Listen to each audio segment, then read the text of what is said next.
Panen melimpah, hati pun senang. Itulah yang aku rasakan hari ini, gengs. Walaupun aku udah pernah bilang kapok ke sini, ke kebun ini sore kayak gini. Ini tuh udah jam 5 lewat, guys. Udah sore banget. Tapi aku mau nggak mau harus panen singkong karena di rumah lagi butuh singkong. Sebelumnya aku merasa agak horor di sini ya. Jadi aku pernah mengalami kejadian sedikit horor ya.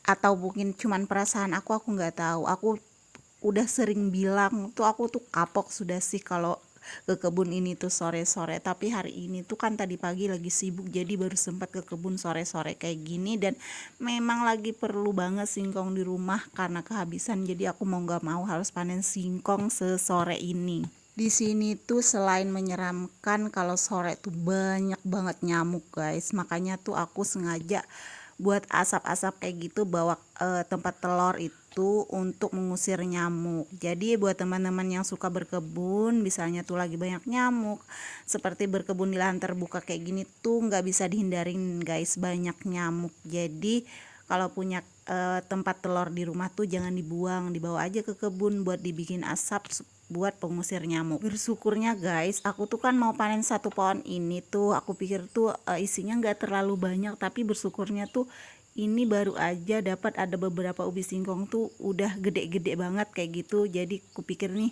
aku panen satu pohon aja udah cukup. Jadi walaupun sore ini harus cepat-cepat, nggak perlu yang panen beberapa pohon, cukup satu pohon ini aku goyang-goyang, siapa tahu bisa dicabut kan biar lebih cepat kayak gitu, nggak perlu digali-gali. Dari tadi kan aku susah payah digali dulu baru bisa dicabut kayak gini, guys.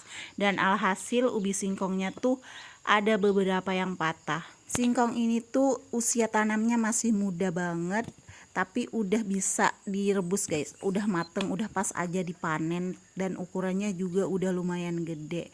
Malah singkong muda ini kalau dipanen tuh enak, guys, kayak digoreng kayak gitu aja, nggak perlu direbus, langsung digoreng tuh udah empuk banget dan ada manis-manisnya sih kalau singkong muda ini. Singkong yang tadi patah tuh di dalam banget. Tadi aku gali pakai parang, pakai cangkul tuh ganti-gantian sampai akhirnya aku bisa ngegali, guys. Dan ini tuh udah selesai diambilin semua, aku tutupin lagi lubang yang habis aku panen ini. Aku nggak tanam lagi karena ini tuh kan dekat pohon cempedak, ini tuh ditanamin cempedak. Jadi kata Pak Su tuh kalau nyabut singkong di sini tuh nggak perlu ditanam lagi karena cempedaknya tuh udah mulai tinggi. Dan Tara, ini hasil panen satu pohon singkong, gengs, satu bakul. Ini aja aku susah payah ngangkat dan akhirnya bisa.